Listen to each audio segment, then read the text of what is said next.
Vamos a empezar a grabar entonces. Entonces,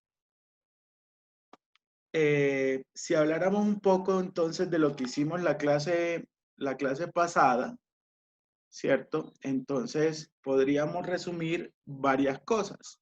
En la clase pasada hablábamos entonces de quién, hablábamos de los contactores, ¿cierto? Y de la importancia entonces que los contactores tienen en los entornos industriales. Entonces, como para contextualizar nuevamente, entonces, cuando hablamos de un automatismo, nosotros hablamos de, pues, un circuito que es capaz de realizar entonces ciertas secuencias lógicas sin la intervención del hombre o con una mínima intervención. En ese orden de ideas, pues nosotros lo que hablamos es que hay circuitos automáticos o semiautomáticos, ¿cierto?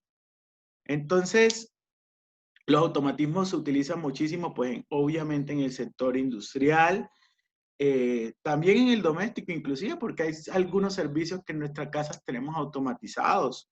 En algunos casos, no en todas, pero bueno. Entonces, como ya sabíamos, los automatismos entonces pueden ser de varios tipos, que cuáles son los cableados, que son los que nosotros hacemos con la lógica cableada, y los programables, pues que son todos aquellos los cuales nosotros utilizamos PLC, Raspberry, microprocesadores, microcontroladores, en fin. Esos son programables, ¿de acuerdo? Entonces, en estos que nosotros nos atañen, que son los de lógica cableada, ¿cierto?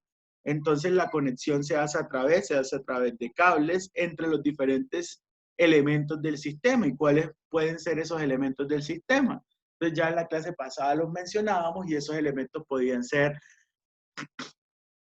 los contactores, los relés térmicos, los automáticos, en fin, todo lo que a nosotros nos deje pues trabajarlo, ¿cierto? Los temporizadores, todo esto que ya es de carácter fijo, ¿cierto? Entonces, pues de eso charlábamos la clase anterior, la sesión anterior, ¿cierto?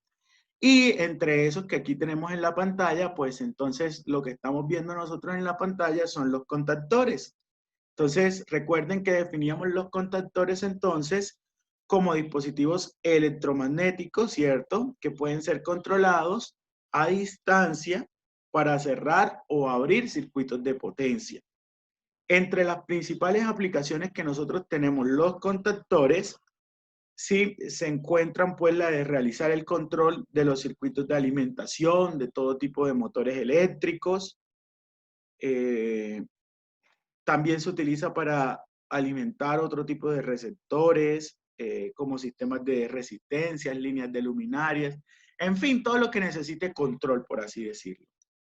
Existen de diferentes formas, tamaños, colores, en fin, pero pues la elección de nosotros la vamos a tomar siempre de acuerdo al tipo de carga que nosotros vayamos a manejar. Y eso inclusive lo comentamos en la clase anterior, que hay diferentes, dependiendo la carga que yo vaya a poner, si es un motor, si está para el arranque, en fin, dependiendo de lo que yo necesite, si el contactor se abre o se cierra de manera rápida, si está sometido a cargas a cargas o cambios rápidos. Entonces todo eso nosotros lo tenemos que escoger en el momento pues que nosotros escojamos nuestro contactor como tal, ¿de acuerdo? De momento, ¿alguna pregunta de este breve resumen que estoy haciendo de la clase pasada? No, señor. Bien.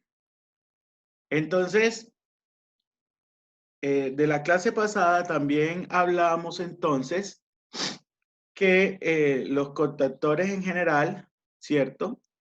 Tienen diferentes partes a saber, ¿cierto? Entonces,